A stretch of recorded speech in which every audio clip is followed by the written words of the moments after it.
When I started this project, I knew that it wouldn't look the same to any two individuals. With that said, I also knew that being fully present in our moment-to-moment interactions has to lead to connectedness with the people around you and with the environment. How old are you?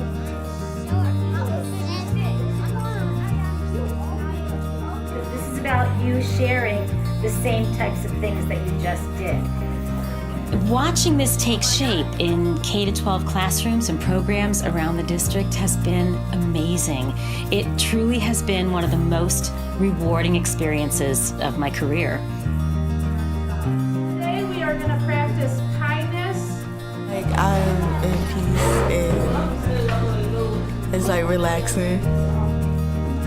Legs up there. Well, the straighter the leg you keep, the more flexibility you're going to get. It helps me out when I'm frustrated and really mad.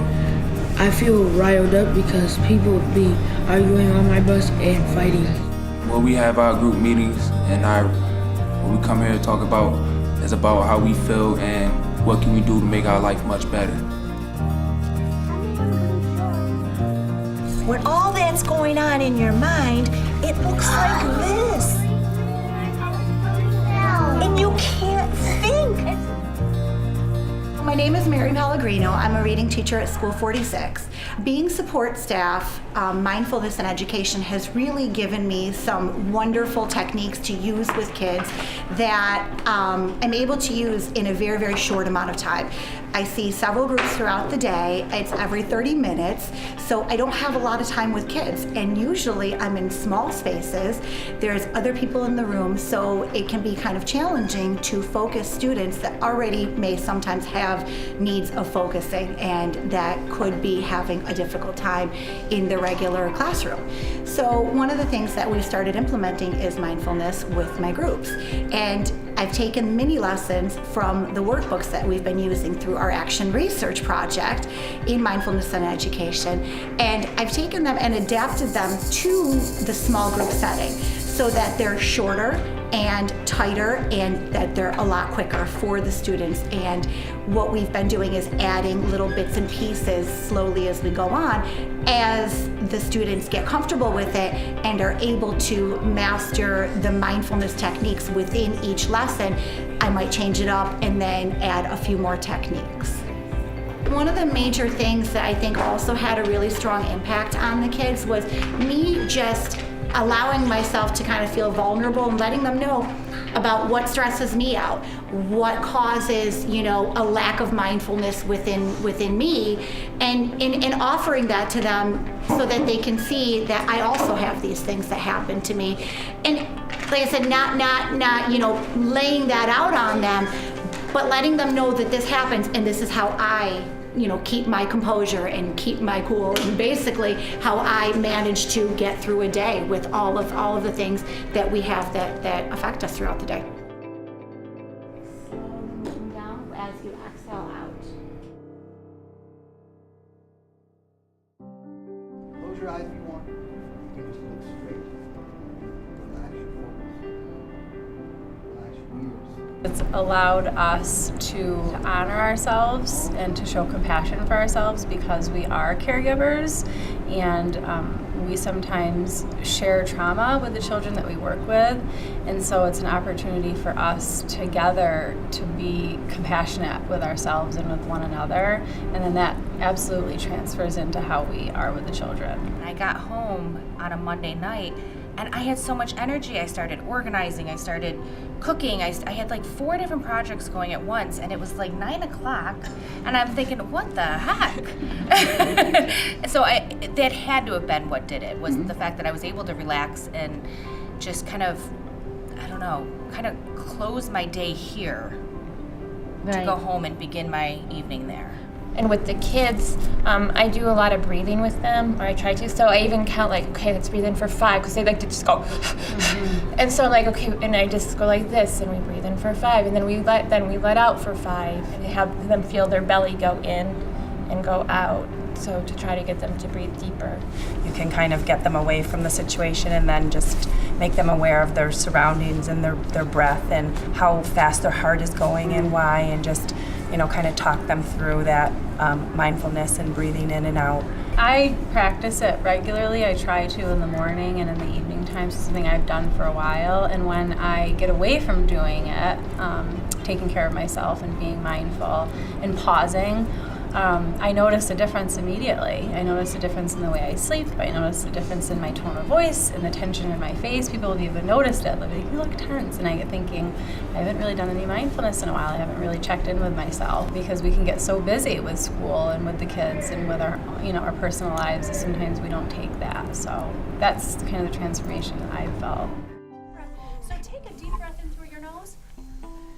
This year I decided to be very purposeful in terms of doing mindfulness, having done the mindfulness PD over the summer. It got me thinking about the type of person I want to be, how my actions show the person I am. I feel like we have lots of different aspects of mindfulness, and it goes really nicely. So at our school, as our social emotional program that we use second steps, but we also have been doing zones of regulation. And so both of those social emotional programs have a lot of good ideas in terms of regulating feelings and noticing and being alert and being assertive and using self-talk. And I feel that that works very nicely with mindfulness, because that's what we're talking about in the program is essentially mindfulness. In terms of student outcomes, I can see just the writers that we've created, and I think it comes down to using mindfulness where they can sit and they can grapple when they're writing. We'll set the timer for 10-15 minutes, and the kids are begging me for more time when they're done writing, and I think it's because they're able to kind of sit and be with an idea instead of rushing around to the next thing. We have kind of created a classroom dynamic where kids are supporting each other in terms of what they need. I'll hear certain kids say, well, maybe you should do some finger breathing, or when they're working in groups, and we have some students who have a difficult time being in a group setting. I have some encouraging friends that will say, oh no, you can do it, we're part of a team. And so that goes to also a lot of our character traits that we work on in our school, which are all things that come back to mindfulness and come back to paying attention to the details. The teachings are presented without adequate cultural understanding or relevance, we very well may disempower the students we seek to serve. So we're doing this work on ourselves, and we're starting to do this work with our students. And the teachers that are going to get the most out of doing this work are those teachers that have made those connections that we started talking about back in April when we began this work. And so we have built in mindfulness right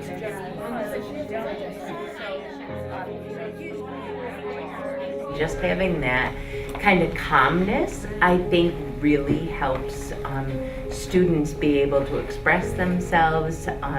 You look at a person's character when you're about to interact with them, and they can feel much more comfortable, right, letting the barriers down or letting the walls down.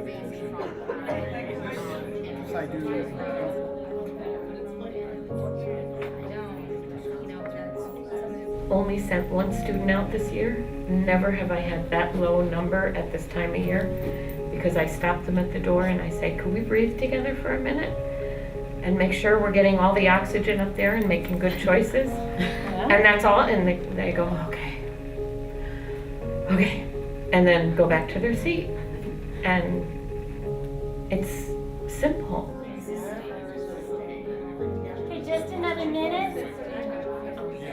But when I'm taking my own breath, I can settle myself down, and then I'm actually a better listener to the student, and then I'm actually more productive with the deadlines because I'm not thinking about them. Right. It's kind of ironic, but it worked.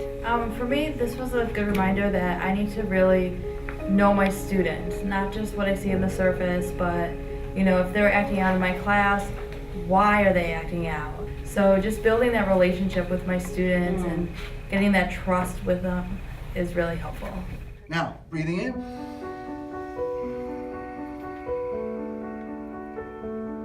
Turning to front. Okay.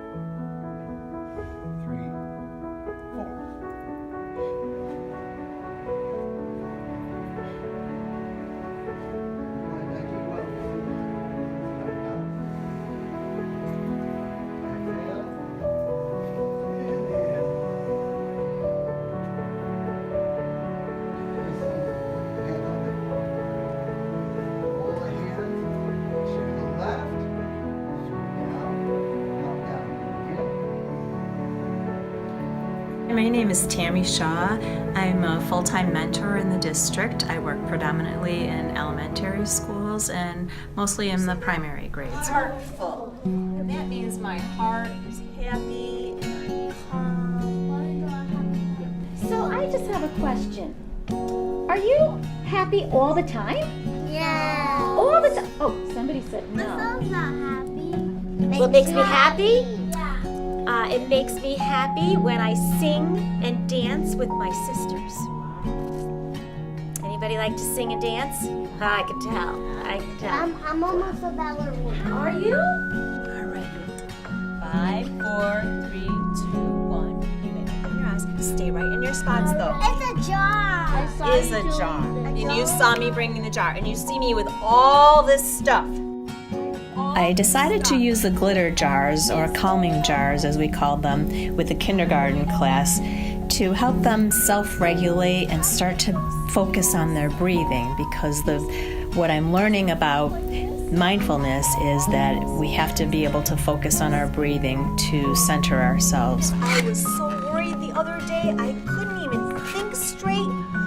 And then I said, oh, Miss Manso and I have been working on learning to breathe, to help ourselves. Some colors, glitter. Stay right where you are. You know it's so exciting. And here's the secret. The students helped me to pick out colors that matched their emotions. We talked about their feelings. We filled up the jars with glitter of different colors. Like the grass or the tree. Then we were able to have a visual for the students. We shook the jars. All that's going on in your mind. That's how our mind feels when we're upset or stressed or worried or frustrated. But then as we breathe through it, those feelings and thoughts are still there, but they're settled on the bottom. And then we can see clearly and we can become more thoughtful, more heartful, and more present and able to manage those emotions. In the classroom, after we do that calming jar, it helps them to be able to be more heartful and more mindful of what we're learning about, and to just help them manage their emotions. We're going to talk about whether you're feeling sunny, happy, ready for the weekend, to get out of school. Maybe you're a little overcast, or you're feeling really cloudy and stormy today. I had a new family here. I can come here every day and just to be myself. This is where we come to bond with each other. This is where you come to learn new things and to get your mind right. Once it's in the circle, it stays in the circle. Once it's dispersed and we leave these walls, we act like none of this ever happened.